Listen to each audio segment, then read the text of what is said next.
Welcome to Voices in the Community, where we share the stories and conversations with the students, staff, and community members of Franklin Township, highlighting those who make a difference. I'm Dr. Chase Hoteri, Superintendent of Franklin Township Community School Corporation, and today we're talking all things marching band and probably all things arguably one of the hardest working groups in the school. If you've ever been around the community and you hear that metronome going, you know that the marching band is out working. So I'm joined by three members of the marching band, three members that do a variety of things within that. So first I've got Sydney Richards. Sydney is a junior, has been a part of our high school show band for 2 years, spending one of them in Electric Mayhem, and has also spent 3 years in our marching band serving as a drum major for 2 seasons now. Sydney, welcome to the podcast. Thank you. And I've got Ari Lee with joining us as well. Ari is a bass drummer for the marching band. She's a senior, a 7-year percussionist, has been involved in 4 seasons of marching band and indoor percussion, as well as concert band, pep band, and Philharmonic. Ari, thanks for joining us. Yeah, thanks for having me.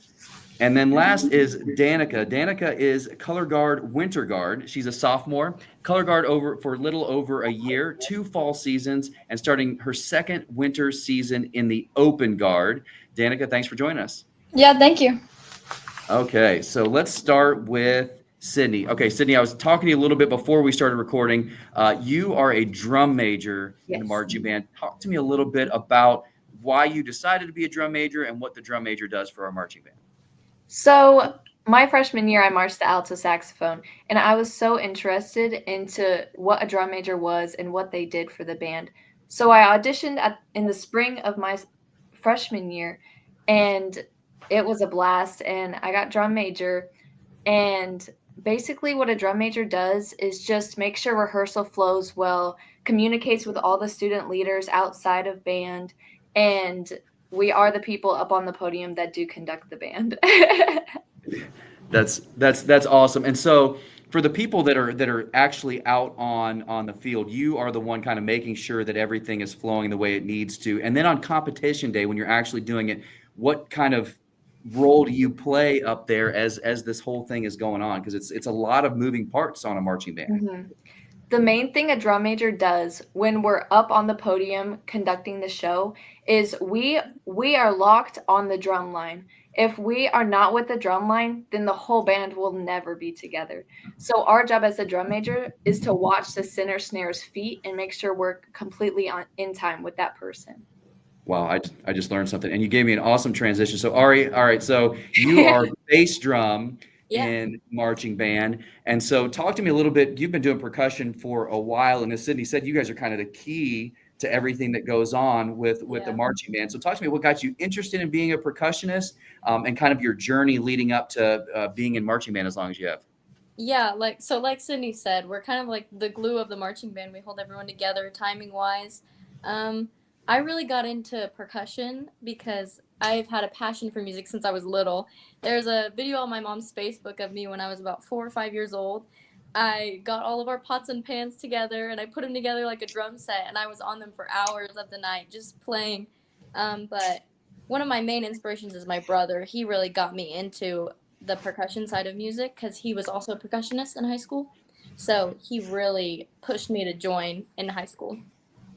That's awesome. I may have an action photo of actually him because the year, I think his senior year, they had really colorful uniforms in that show that year at the marching band. So, but because you were playing on the pots and pans, we can't give credit to your brother. It was you that got into percussion. Don't give your older brother credit. Yeah. But yeah, you guys have been kind of a marching band family. You've had a lot going on that way. So then there's another group that's on, and to me, it brings a lot of artistry to the marching band show, and that is our guard. And so, Danica, talk to me a little bit about what the guard does within marching band and what led you to getting into guard. The guard is mostly like physical and general effect. What got me into guard was a few of my friends were in the guard, and they were like, you should come to auditions. And I also have like a dance background. So I was like, okay, I'll come. And then I tried it out and I just really enjoyed it. And yeah. So let me go back because I know when I first got to the high school as principal, there was a lot of talk about what division our guard was competing in. And I think this was related to winter guard, so I may be jumping just a little bit. So talk to me about, you've got written on here, like you got open guard, color guard, winter guard. Kind of talk to me about the differences between the different guards that we have. So there's a regional A guard and a open guard. Regional A competes in a little bit of a lower class than we do, and yeah, we pretty much just focus on a couple of different things, and like regional A is pretty much the stepping stones for open guard. Okay, and we have an open guard at Franklin Central? Yes, I'm in. Okay, because I think when I got there as principal, we did not have an open guard, so it was a really big deal about growing that program to where it is now and having as many members of the guard that we do have. Because again, we've got a lot of the music part going on. For me, not knowing, I can't really pick up the tones of everything. I don't really understand all that part of it because I'm not a music guy. But watching the guard go through really brings kind of another level to what you guys are doing. So, Sydney, let's talk a little bit about. Show band and Electric Mayhem, because now we can kind of shift in talking about winter and what we do there. And this seems to be relatively new. Talk to us a little bit about Electric Mayhem, because you guys win best show band at like every competition that we go to. I see it every single time. So talk to us about what Electric Mayhem does and how it integrates with the show choir and everything else. So Electric Mayhem is a audition-based show band behind our top 2 varsity show choirs, which is FC Singers and High Voltage. We are currently having rehearsals right now, and we are getting songs for Sounds of the Season coming up, and we got some of their comp show pieces. And we learn all the music prior, and then in January and February, we get with the show choirs, and it's completely unreal because they bring everything together and make the show the show. We just bring the music. It's so cool. It is awesome. But what's interesting to me is before Electric Mayhem, they are always using recorded music, and it's got to be a little different bringing the live music. Is it different for you guys, or are they playing off of you? How does that work? Because I'm sure, I mean, obviously they're doing the counts in their head to make sure that they're in the right part of their routine. How do you guys stay on track with them, or do they just follow you guys' lead? The show choirs actually have tracks of every piece that they practice when they're not with Mayhem. And then when Mayhem comes in, they are completely fine transitioning because they're used to it already. Oh, okay. So they practice without you guys, and then it's pretty seamless because you guys have practiced your pieces and then brought it in. Okay, that's awesome. Anyway, you guys win everything all of the time, so it's so cool to see, and it brings a professional aspect to our show choir to have a live band behind them, and it makes Sounds of the Season even better than it already is. So Ari, on the winter side for you, we go into indoor percussion. One of my favorite things, if you are not hype at a indoor percussion performance, you are in the wrong place. It is awesome. Talk to me a little bit about indoor percussion, that transition from marching band to there, and how the routines work for indoor percussion. Okay, so yeah, indoor percussion, the easiest way to explain it is that it is just like marching band, but we don't have any wind players, and it's inside on a basketball court instead of a football field.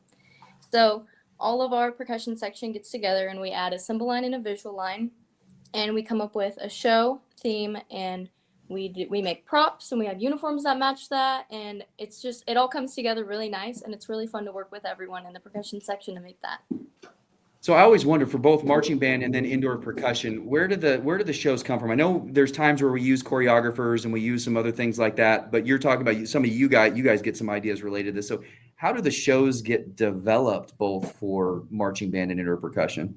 So for indoor percussion, we have a show writer that our director is actually very close with. They went to high school together, and they create shows together. They write the music, they have a music writer, and they help write the music. And then they just pitch the show idea to the director, and he chooses if he likes it or not, and we'll roll with it that way. That's awesome. One last question on indoor percussion. Where's you guys have your worlds. Where is that Dayton? Is that where Yes, you guys Dayton, go every Ohio. single year? Okay. So Dayton, Ohio is the big one there for indoor percussion. And then so Danica, you guys go from guard to winter guard. We talked a little bit about open guard and how all of that works in competition. So how does it go for developing a show for you guys? Because, we've got Mayhem going with the show choir. We got indoor percussion that develops our show. How does guard go about developing their routine for the winter guard season? I think guard is kind of like indoor percussion in a way, because our director has a very close friend who designs our show. and they kind of like bounce off each other's ideas to like get the music and the theme and everything. But yeah, it's much like indoor percussion in that way, and it's a lot different because we're inside, and being outside spinning has a very different effect on everything than inside. So Yeah, no, I imagine it does. I'm super impressed. And so, interesting kind of fact is a couple of things that we've done in our high school renovations is made sure that our guard actually has their own space in the locker. They've got you got your own, like, I won't call it a locker room, but you've got space to store all your flags. But also, the student activity center that's going up behind the high school. We did those floors in there as multi-purpose floors to make sure that the guard had space, because a lot of student activity centers will have some wood and then some multi-purpose flooring, but we did it all in multi-purpose flooring to make sure that our guard had a specific space. So we were thinking about you guys when we put that all together, because our guard has grown quite a yeah. bit. Danica, what grade did you start doing guard with us? I started guard my freshman year, so the fall of freshman year. Fall your freshman year. Okay, that's awesome. Sydney, I'm going to come back around to you and talk a little bit more about, like, the impact of, like, I've had kids that have come to Franklin Township schools that weren't Franklin Central students in junior high, and when they get to the high school, they just are in cloud nine with the marching band. Why should somebody join marching band? What's so awesome about it? Because you guys, you can tell you love it. You're passionate about it. So why should somebody join marching band? I think I have one word for that, and that is family. Marching band is not only a sport, it's an amazing performing arts. Everyone in the band is like a family to you, and they'll always be there to pick you up when you're down. And it's just so comforting to be with them all the time. Yeah. Speaking of with them all the time, Ari, you guys are in that parking lot right over here, Oh yeah. all of the time.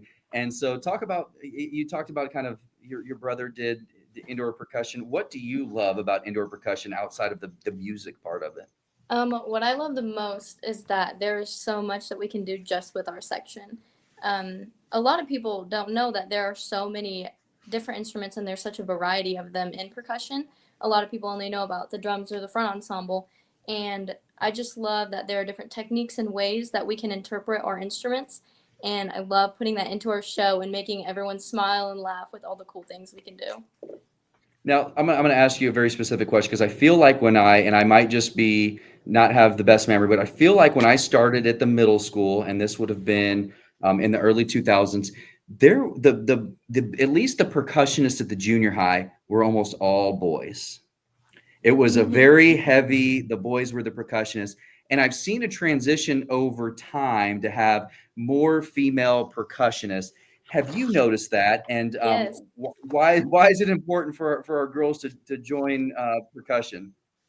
I love this change. It definitely, I did notice it when my brother was in it a lot. It was predominantly men, and um, as we got older and things started to grow, women started to join more, and I love that because I love that people aren't afraid to do things that are out of the ordinary. You don't really see girls on drums all the time, and I just love that we're getting stronger and we're doing everything that we love.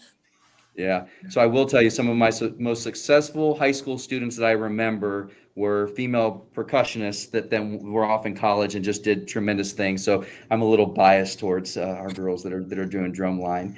Danica, what about you? You said you joined freshman year.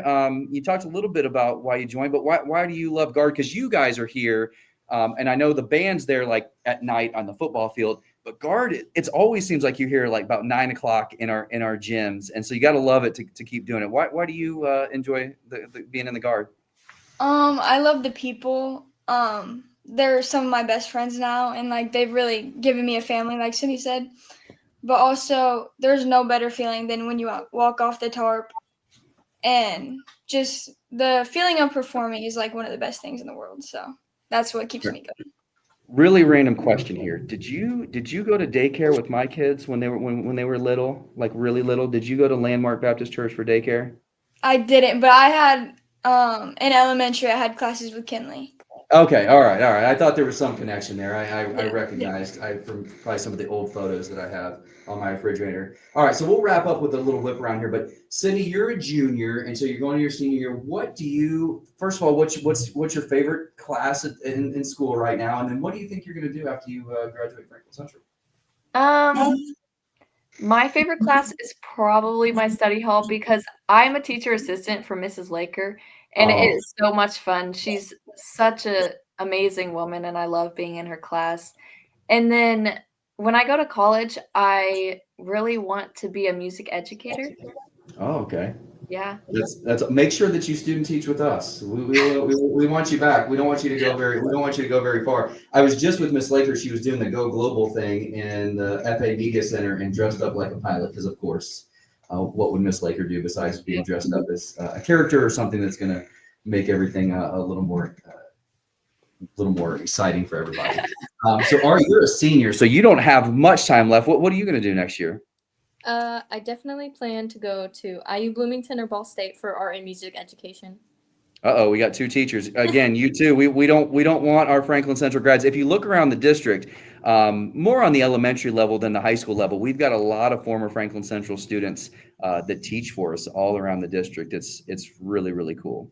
All right, so Danica, you are just a sophomore. What do you what class are you enjoying right now? And kind of in your sophomore year, I wouldn't expect you to know what you're going to do, but what are you thinking after you graduate? My favorite class right now is geometry. I've always loved math, but I think after high school, I want to go to IU Indy or IU Bloomington and go to the Kelly School of Business. All right, we got a business major. So, well, girls, I really appreciate it. I have to say that I've been to several competitions, and while I still don't understand how it's judged, I enjoy going because of all the people that are involved in band. I'm sure your parents are involved because there's parents all over the place making sure everything gets everywhere. It is really one big family and people that just absolutely are passionate about music, and you can tell that you guys are as well. As always, make sure that you are staying connected with us. And I love to hear from those in the performing arts to make sure that we're taking care of you guys as a district, because we make a pretty big effort to make sure that we're balancing all of our extracurriculars, performing arts and athletics and clubs and different things like that. So be an advocate for your group. Always let me know if you need anything. And again, thank you guys for joining us. And I hope everybody joins us for the next episode of Voices in the Community.